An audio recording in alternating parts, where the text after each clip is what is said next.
সময়টা বেশি আগের না, আমার ছোটবেলাকার একটা ঘটনাটা সেই সময়ের যখন সবেমাত্র গ্রামে বিদ্যুৎ এসে পৌঁছেছে, কিন্তু বেশিরভাগ বাড়ি তখনও বিদ্যুতের আলোয় আলোকিত হয়নি। আমার বাড়ির অবস্থাও একই। সন্ধ্যা হলেই সারা গ্রাম কালো অন্ধকারে ঢেকে যায়। দুই একটা বাড়িতে বৈদ্যুতিক সংযোগ থাকলেও সন্ধ্যার পর প্রায় দিনই বিদ্যুতের দেখা মিলত না। তখন আমি সবে মাত্র মাধ্যমিক পরীক্ষা দিয়েছি। পড়াশোনা কয়েক মাসের মতো বন্ধ, তাই সন্ধ্যা হলেই পাড়ার মোড়ে বটতলায় একটা বাঁশের মাচার ওপর বসে আড্ডা দিতাম।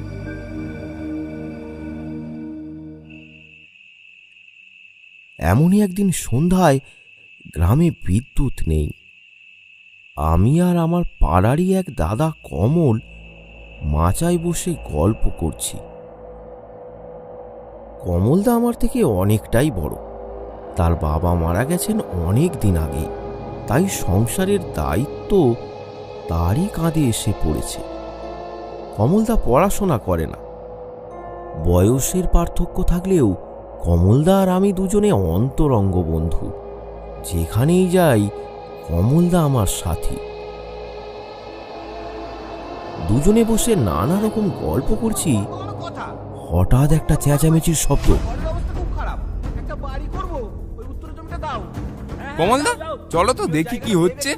কি আর কি দেখবি, ওটা ওদের রোজের ঝামেলা। চলো না, সেই বসে বসে কি আর করব। ঠিক আছে, চল। ক্রিকেক্স বাংলাদেশ ও ভারতের একটি বিশ্বস্ত নিরাপদ গেমিং অ্যাপ। এখানে খেলুন এবং জিতে নিন আকর্ষণীয় পুরস্কার, যেমন royal Enfield classic 350 bike, smart TV, smart watch, JBL party box, headphone এবং নগদ ক্যাশ পুরস্কার। ক্রিকেক্সে একটি অ্যাকাউন্ট খুলুন এবং সোশ্যাল মিডিয়া ফ্রি প্রেডিকশন করে জিতে নিন 500 টাকা একেবারে বিনামূল্যে। 400% দৈনিক IPL স্পোর্ট বোনাস, সর্বোচ্চ 7,500 টাকা জিতুন। ক্রিকেক্স আপনার জন্মদিনে দিচ্ছে 1000 টাকা বোনাস একদম ফ্রি। বন্ধুদের রেফার করলেই পাবেন 300 টাকা বোনাস। মাত্র 500 টাকা ডিপোজিট করুন, ইনস্ট্যান্ট 300 টাকা বোনাস পেয়ে যান। আপনার টাকা আপনার হাতে, সুরক্ষিত ও নিশ্চিতভাবে। ক্রিকেক্স অ্যাপে এখনই ফ্রি রেজিস্ট্রেশন করুন আর তুলুন আপনার জেতা টাকা সরাসরি বিকাশ, নগদ বা গুগল পে, ফোন পে। সুযোগটা একদমই সহজ, শুধু পিন করা কমেন্টে ক্লিক করলেই হবে। বন্ধুরা, এই খেলায় কিন্তু আর্থিক ঝুঁকি রয়েছে, তাই নিজ নিজ দায়িত্বে খেলবেন। আসলে ঝামেলাটি হলো, গ্রামের বটতলার ওপাশে কয়েক ঘর জেলে বাস করে। সেখানেই একটা পরিবারে 3 ভাইয়ের মধ্যে প্রতিনিয়ত ঝগড়া ঝামেলা লেগেই থাকে।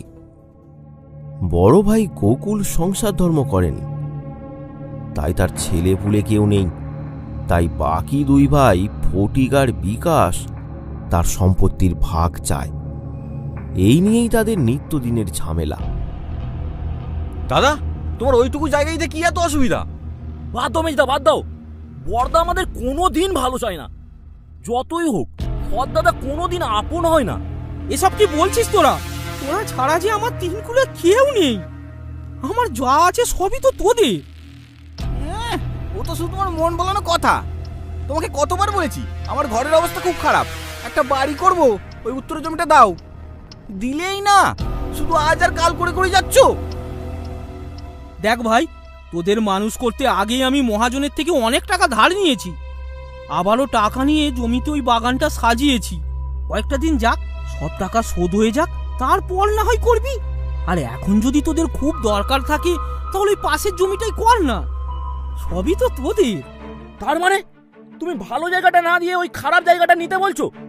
ভাই রে, জায়গা ভালো খারাপ হয় না, তাকে নিজের মতো করে সাজিয়ে নিতে হয়। আজ ওই জায়গাটা একসময় ভাগাড়ের পাশে ছিল বলে তোরা আমায় ওটা নিতে বললি। আজ দেখ, ওই জায়গাটা আমি এমন করে সাজিয়েছি, তোরা ওটা আজ নিবি বলে এমন করছিস। তুমি ওই জায়গাটা দেবে কিনা বলো? বলি দাদা, ভাই এদের ওইটুকু জায়গা দিলে তোমার কি ভাগে কম হয়ে যাবে? আচ্ছা, তোরা আমায় 2 বছর সময় দে, মহাজনের সব ধার শোধ করে দিই, তারপর জায়গাটা নিবি। আর যদি তোদের এতই তাড়া থাকে, মহাজনের ধারটা শোধ করে দিয়ে জায়গাটা নিয়ে নে। তুমি ধার নিয়েছো, তুমি বুঝবে। স্বেচ্ছায় দিতে হলে দাও, না হলে কি করে আদায় করতে হবে সে আমাদের জানা আছে। চলো মেজদা, চলো। তোমার মতো দাদা থাকার থেকে না থাকাই অনেক ভালো।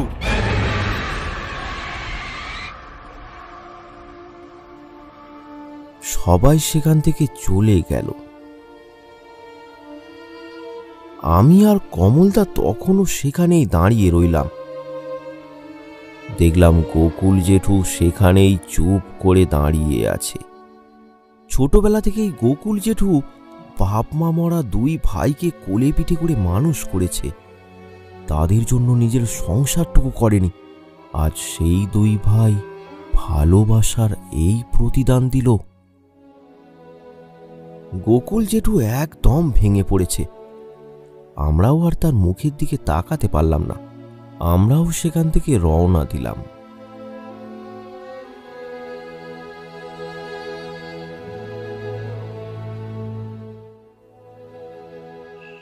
কমলদা, দেখলে তো কি সব হচ্ছে। ওদের কথা বাদ দে, সেই ছোট্ট থেকে দেখে আসছি গোকুল জেঠু ওদের জন্য কত কি করেছে। এখন কেউ তার মূল্য দেয় না রে। চলো একটু বসি। এই মেঘ ডাকছে, চল চল বাড়ি চল, এক্ষুনি বৃষ্টি আসতে পারে। হঠাৎ করে কোথা থেকে এক ঝাঁক কালো মেঘ এসে জমাট বাঁধল আকাশের বুকে। মনে হয় গোকুল জেঠুর দুঃখে আকাশটাও তার দুঃখ ব্যক্ত করার জন্য বৃষ্টি হয়ে ঝরে পড়বে। যাই হোক, আমরা আর দেরি করলাম না, বাড়ির দিকে হাঁটা দিলাম।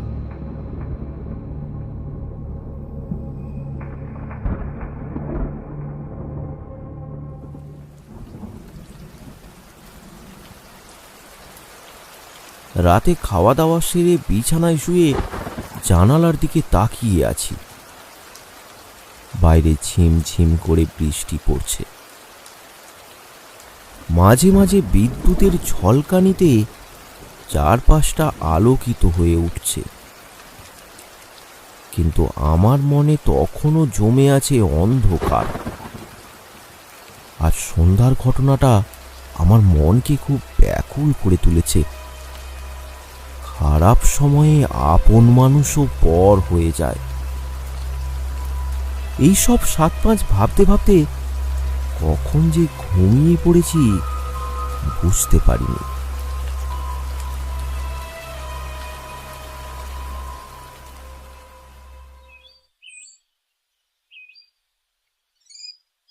সকালে ঘুম ভাঙতে একটু দেরিই হলো।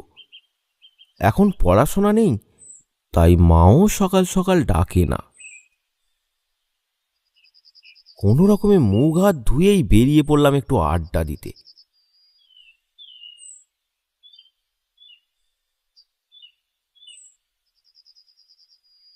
রাস্তায় যেতে যেতেই দেখা হয়ে গেল কমলদার সাথে। কমলদা, ও কমলদা, এত হন্তদন্ত হয়ে কোথায় যাচ্ছু? আরে পলাশ, তুই কি ঘটেছে শুনেছিস? কি আবার ঘটলো গো কমলদা? আরে সকাল থেকে গোকুল জেঠুকে খুঁজে পাওয়া যাচ্ছে না।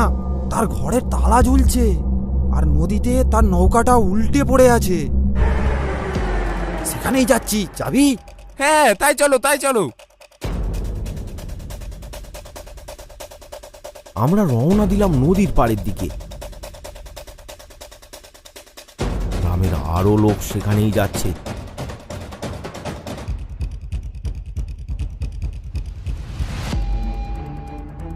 কিছুক্ষণ পরই আমরা সেখানে পৌঁছে গেলাম। সেখানে গিয়ে দেখলাম গ্রামের অনেক লোকই জড়ো হয়েছে। গোকুল জেঠুর বাড়ির লোক সেখানে কান্নাকাটি করছে। দাদা, তুমি কোথায় চলে গেলে আমাদের অনাথ করে? দাদা গো, তুমি ফিরে এসো দাদা। দাদা দাদা দাদা, আমাদের অনাথ করে চলে গেলে দাদা। দাদা, তাদের কান্না দেখে বোঝা যাচ্ছে গোকুল জেঠু আর নেই। কিন্তু ব্যাপারটা খুবই রহস্যময়। সেখানে শুধু নৌকাটা উল্টে পড়ে আছে নদীর জলে, কিন্তু আশেপাশে গোকুল জেঠুর মৃতদেহটা কোথাও দেখতে পাওয়া যাচ্ছে না। তাই কারোর অনুমান সে নদীর জলে ডুবে আত্মহত্যা করেছে। আবার কেউ ভাবছে কাল রাতে ঝড় বৃষ্টিতে নৌকা উল্টে গিয়ে মারা গেছে গোকুল জেঠু।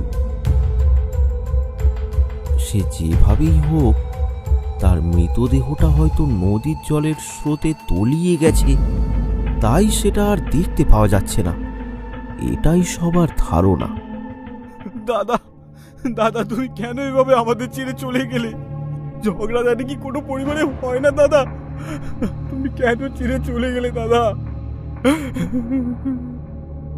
আরে ফটিক, এভাবে ভেঙে পড়ো না, এমনটাও তো হতে পারে গোকুল রাগ বা অভিমান করে কোথাও চলে গেছে। গোকুল তো আমার ছোটবেলার বন্ধু, ওকে আমি খুব ভালো করেই চিনি, ও আত্মহত্যা করার লোক নয়। না গো খুড়ো, দাদা কাল ঝড় বৃষ্টিতেও জাল নিয়ে বেরিয়েছিল, তোমার বৌমা তো দেখেছে। হ্যাঁ গো, আমি রাতে দরজা খোলার শব্দে বাইরে বেরিয়ে এসে দেখি দাদা জাল কাঁধে নিয়ে যাচ্ছে। দাদা গো, তুমি আমাদের ছেড়ে চলে গেলে। দাদা গো, তুমি আমাদের কোথায় ছেড়ে চলে গেলে দাদা?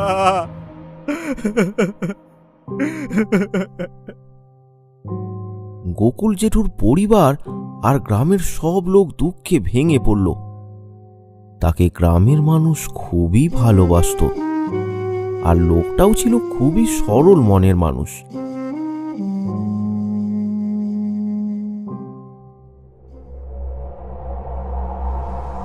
এই ঘটনার পর 5 দিন কেটে গেল, তাই গোকুল জেঠুর শ্রাদ্ধ শান্তি করা হয়ে গেছে 3 দিনে।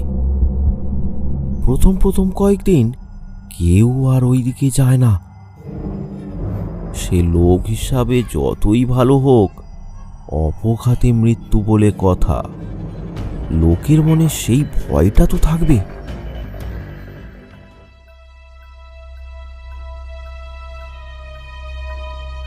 পাঁচ ছ দিন কেটে যাওয়ার পর সবকিছু ভুলে সবাই আবার ওই দিক দিয়ে যাতায়াত শুরু করেছে। নদীতে মাছ ধরতে যেতেও সবাই শুরু করেছে।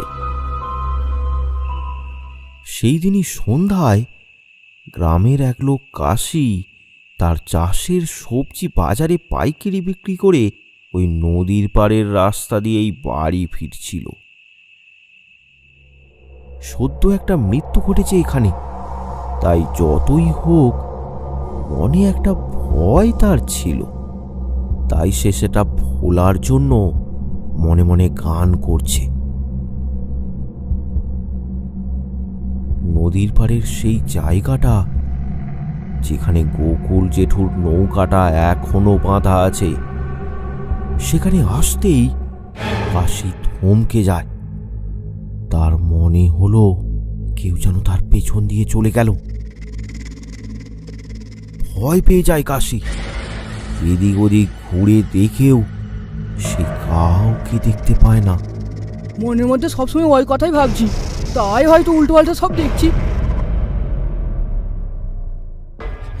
এমন সময় জল নেই, ঝড় নেই, নদীতে জোয়ারও নেই, তাও গোকুল জেঠুর নৌকাটা দুলতে শুরু করলো।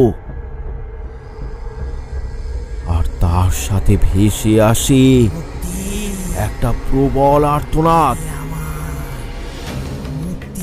কাশি ভয় পেয়ে সেখানে আর এক মুহূর্ত দাঁড়িয়ে থাকতে পারল না, দৌড় লাগায় সে।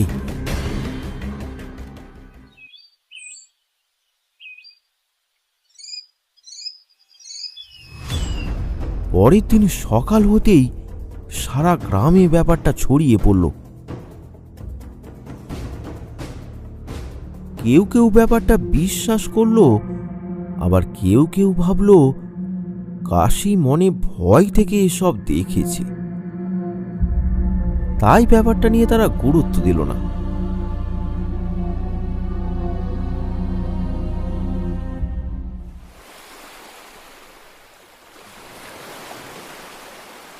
এই ঘটনার পর তিনি জেলেপাড়ার শ্যামল আর তার ছেলে নদীতে জোয়ারের পরে মাছ ধরছিল। মাছ ধরা শেষ করতে করতে সন্ধ্যা হয়ে যায়। আজ ভালোই মাছ পেয়েছে তারা। কিছুক্ষণ পরেই তারা পাড়ে এসে পৌঁছালো। চারিদিকে কোথাও কিছু নেই, পরিবেশটা একবারে শান্ত, থমথমে। হঠাৎ করে তাদের নৌকাটা দুলতে শুরু করলো। বাবা, হঠাৎ করে সব কি হচ্ছে? সেটাই তো, এই আবার কি হলো? বাবু, তাড়াতাড়ি নৌকা থেকে নেমে পড়। ভয় পেয়ে গেল তারা। নৌকা থেকে নেমে তারা দুজনে পাড়ে এসে দাঁড়ালো। কি আশ্চর্য ব্যাপার, নৌকাটা আর দুলছে না। কিন্তু সাথে সাথেই পাশের ঝোপটা হঠাৎ নড়ে উঠল। সেই দিকে তাকিয়ে তারা ভয়ে জড়সড় হয়ে গেল। তাহলে কাল যেটা কাশির মুখ থেকে তারা শুনেছিল সেটাই সত্যি। তারা যে সেখান থেকে ছুটে পালাবে, কিন্তু তারও উপায় নেই। দুটো ঝুড়ি ভর্তি মাছ, সেটা নিয়ে পালানো দায়। এমন সময় ঝোপ থেকে শোনা গেল একটা শেয়ালের ডাক। তারপরই শেয়ালটা সেখান থেকে দৌড়ে পালালো। ও বাবু, এটা কিছু না, শিয়াল ছিল। তারা ভয়ে ভয়ে বাড়ির দিকে পা বাড়ালো, কিন্তু তাতে তাদের ভয় কমলো না। তারা বাড়ির দিকে রওনা দিয়েছে। হঠাৎ তাদের মনে হলো কেউ যেন তাদের পিছু করছে। তাদের মনে বাসা বাঁধলো ভয়ের অন্ধকার। কিন্তু তাও শ্যামল ছেলের মনে সাহস জুগিয়ে বাড়ির দিকে চলেছে।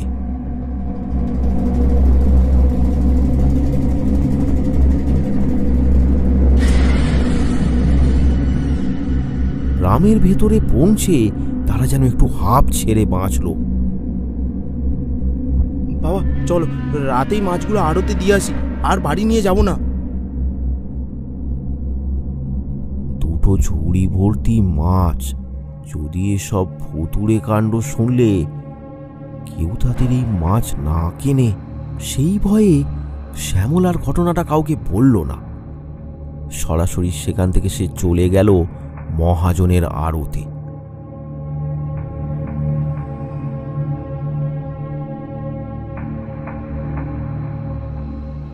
সেখানে মাছগুলো দিয়ে তারপর তারা বাড়ি ফিরে এলো।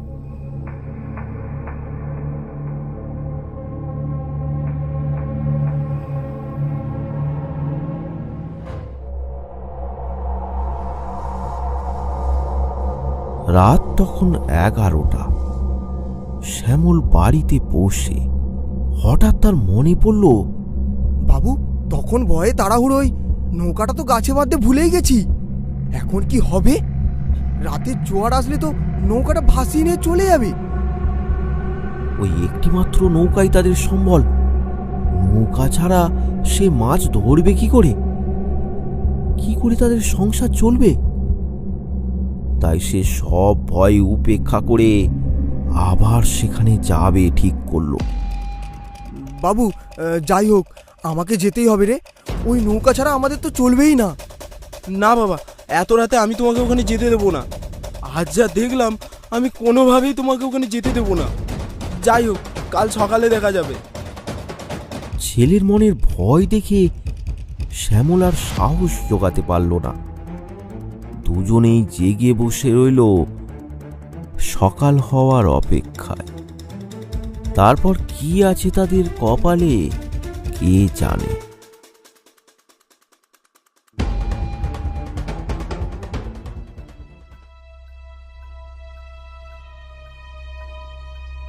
সকাল হতেই শ্যামল আর তার ছেলে ছুটে গেল সেই নদীর পাড়ে। কি আশ্চর্য ব্যাপার, নৌকা তো দিব্যি একটা গাছে বাঁধা, তাতে তাদের জালটাও আছে।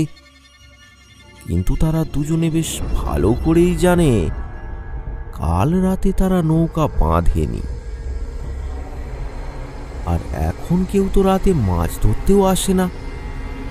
তাহলে নৌকাটা বাঁধলো কে? ব্যাপারটা নিয়ে তারা খুবই চিন্তায় পড়ল। এমন সময় সেখান দিয়ে নকুল খুড়ো আসছিল। শ্যামল তাকে ডেকে সব কথা খুলে বলল। নকুল খুড়ো সব শুনে অবাক হয়ে গেল। এই একই ঘটনা তো সেদিন কাশির মুখেও শোনা গেছে। ঠিক আছে, একটু একটু বেলা হলে তুমি কয়েকজনকে নিয়ে গোকুলের বাড়ি এসো তো, আমিও আসছি।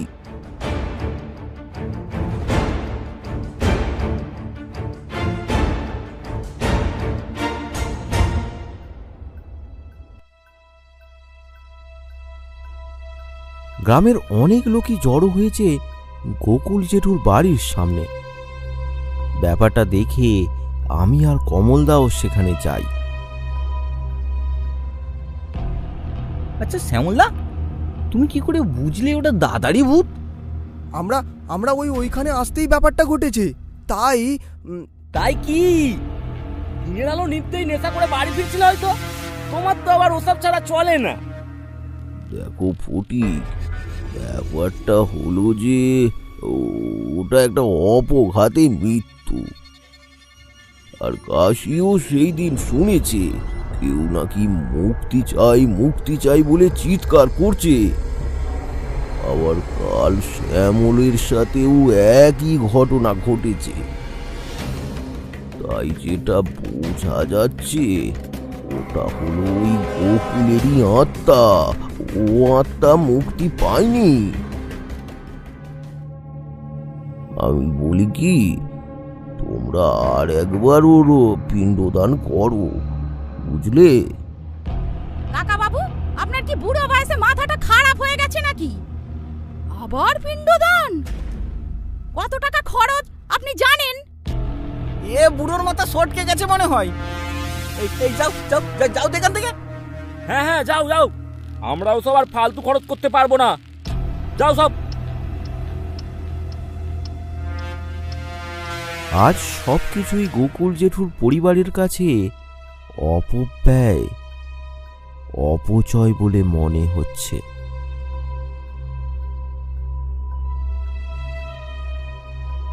গ্রামের লোকেরাও খুব দুশ্চিন্তায় পড়ল। লোকটা বাড়ির ঝামেলায় আত্মহত্যা করলো, আর গ্রামের সকলে এ কি রকম বিপদে পড়ল।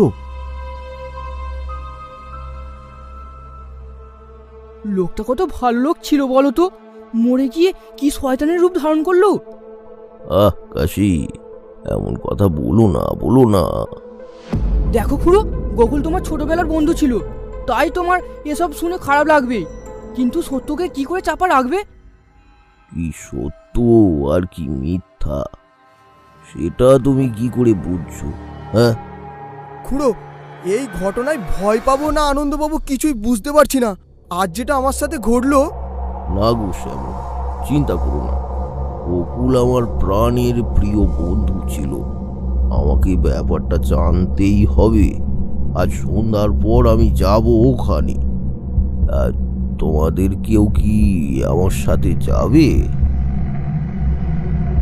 সবাই চুপ, ভয়ে কেউ আর মুখ খুলল না। ঠিক আছে, আমি একাই যাব। চলো, এখন সবাই বাড়ি যাও।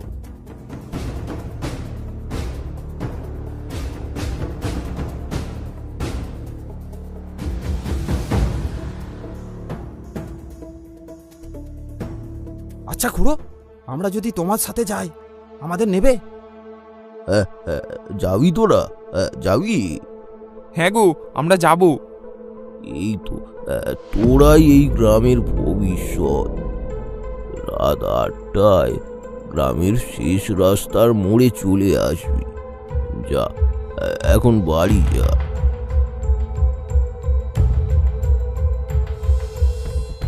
আমরা সেখান থেকে বাড়ি ফিরতে লাগলাম।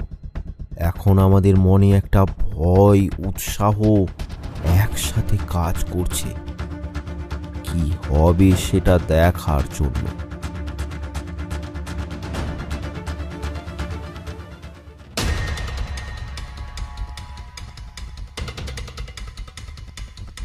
যথাসময়ে আমরা দুজন গ্রামের শেষ প্রান্তে রাস্তায় দাঁড়িয়ে অপেক্ষা করছি নকুল খুঁড়োর জন্য। একটু পরেই খুঁড়ো চলে আসলো। তারপর আমরা রওনা দিলাম আমাদের গন্তব্যে।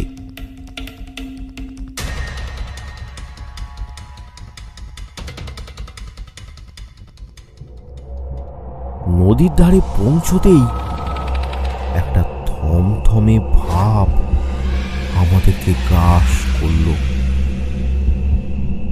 ঝিঁঝি পোকার ডাকটা ক্রমশ তীব্র হতে লাগলো। আমরা তিনজনে নৌকার কাছে গিয়ে দাঁড়ালাম।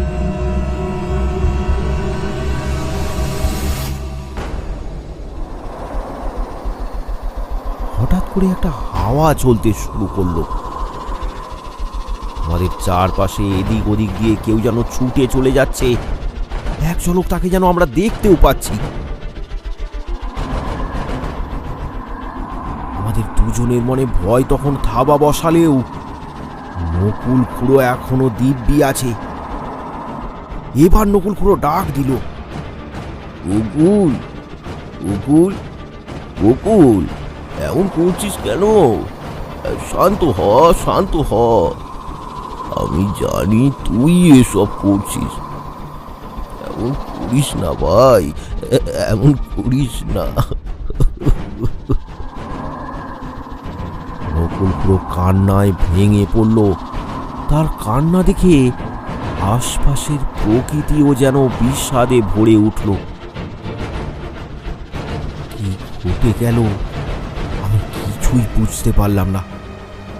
চলো কমল, এখান থেকে চলো। খুঁড়োর কথা মতোই বাড়ি ফিরতে লাগলাম।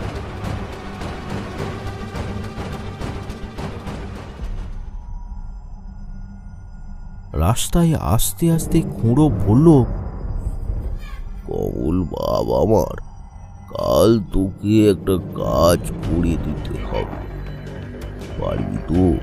কি কাজ খুড়ো? তুমি শুধু একবার বলো।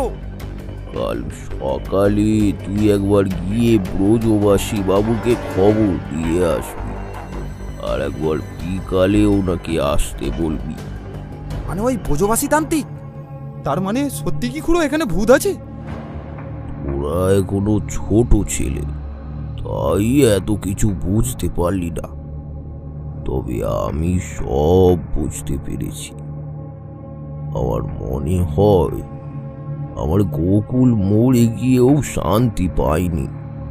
ও কিছু বলতে চাইছে, সেটাই জানার জন্য ব্রজবাসী বাবুকে ডেকে আনতে হবে।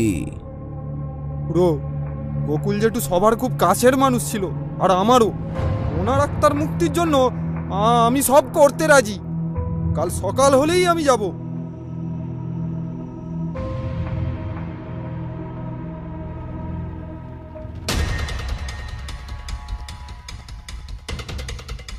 পরের দিন সকাল হতেই কমলদা রওনা দেয় সেই ব্রজবাসী তান্ত্রিকের বাড়ির উদ্দেশ্যে।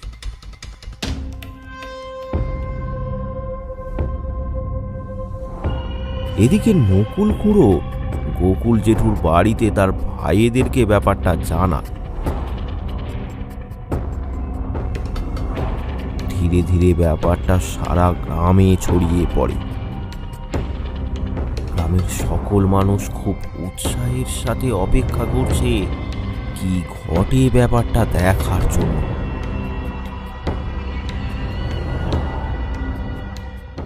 অবশেষে রাত হলো, আসলো সেই মুহূর্ত।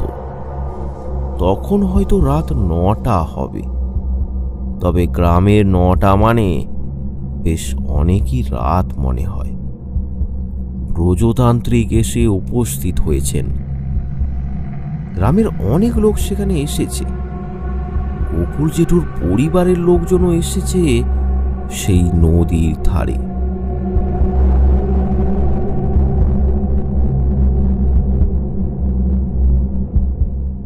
ব্রজতান্ত্রিকের নির্দেশ অনুযায়ী আগে হোমযজ্ঞের আয়োজন করা হলো। সবকিছু গুছিয়ে নিয়ে তিনি এবার যজ্ঞে বসলেন। চারিদিকটা এখনো থমথমে। কখন যে কি হয়। ব্রজতান্ত্রিক জোরে জোরে মন্ত্র পড়ছেন আর আগুনে ঘি ঢালছেন। এইভাবে কিছুক্ষণ কেটে গেল। আমার মনে তো সব সময় একটাই ব্যাপার চলছে, এই বুঝি ভূত আসলো। হঠাৎ কাল বৈশাখীর মতো চারিদিকটা কালো অন্ধকারে ভরে উঠল। সবাই তো ভয়ে জড়সড় হয়ে গেল।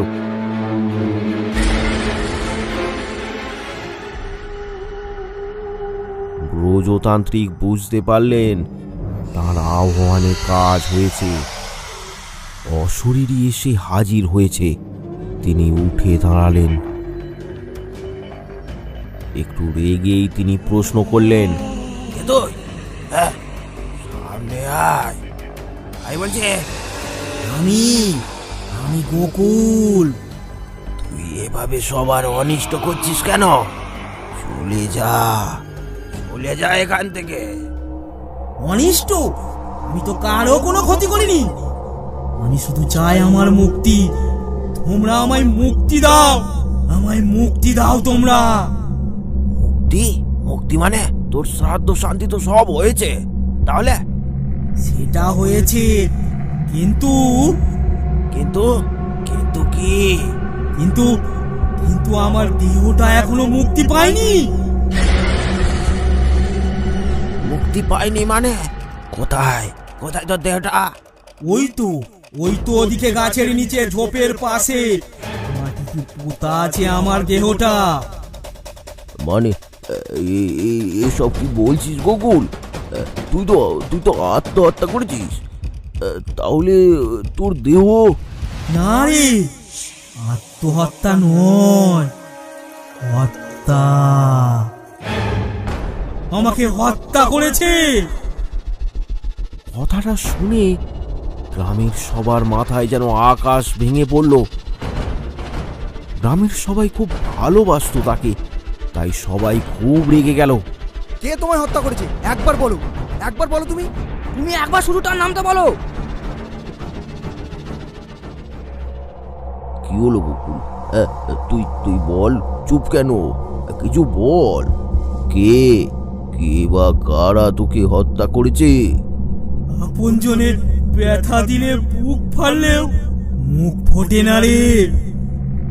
আমার দুই ভাই নিজ হাতে আমায় পরপারে পাঠিয়েছে রে। কি বলছিস রে?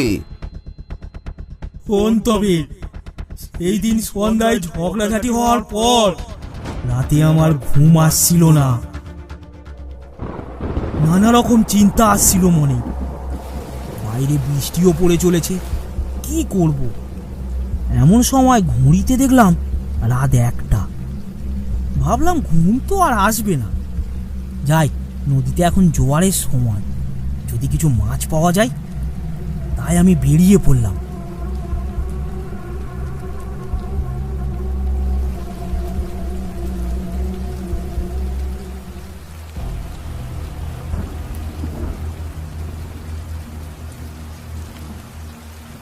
এই, তুমি শুধু পড়ে পড়ে ঘুমাবে? ওদিকে তোমার দাদা তো চললো মাছ ধরতে। তুমি ঠিক দেখেছো? হ্যাঁ, আমি নিজে চোখে দেখলাম। যাও, এটাই সঠিক সময়।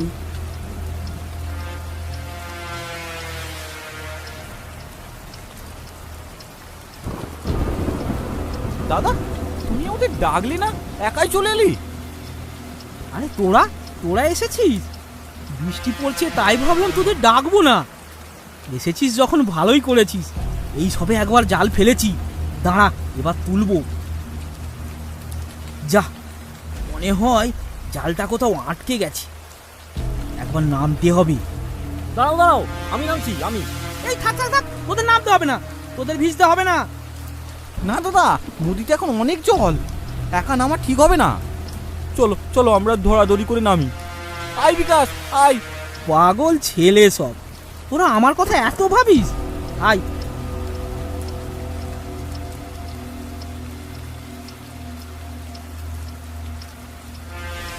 মনে হয় কিছুতে একটা আটকেছে। দাঁড়া, আমি একবার ডুব দিই। দাদা আমাদের তুমি ক্ষমা করে দিও। এসব কি বলছিস তোরা?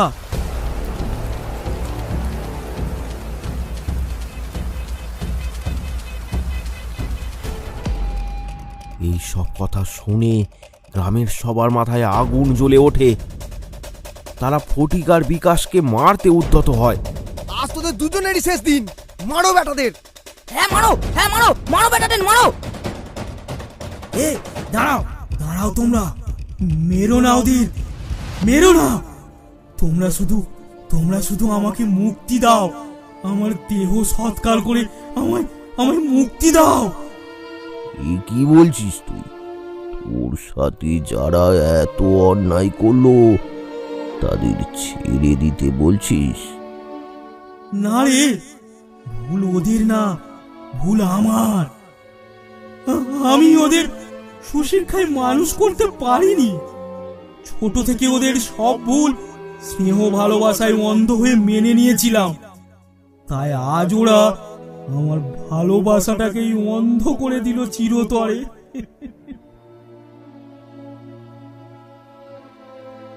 তাই বলি, ভালোবেসে যাও তোমরা, ভালোবেসো চিরতরে। শুধু ভালোবাসায় অন্ধ হয়ে প্রশ্রয় দিও না কোনো অন্যায়ের।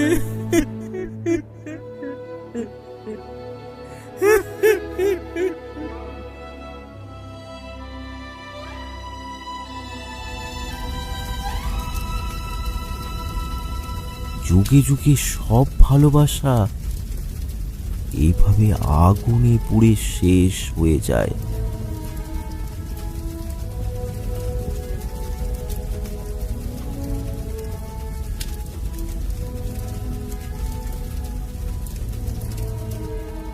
আরো ভয়ানক গল্প পেতে আমাদের চ্যানেলটি সাবস্ক্রাইব করুন আর কমেন্ট করে জানাতে ভুলবেন না গল্পটি কেমন লাগলো। কমেন্ট করে পাশে থাকুন বাংলা কার্টুন হাব।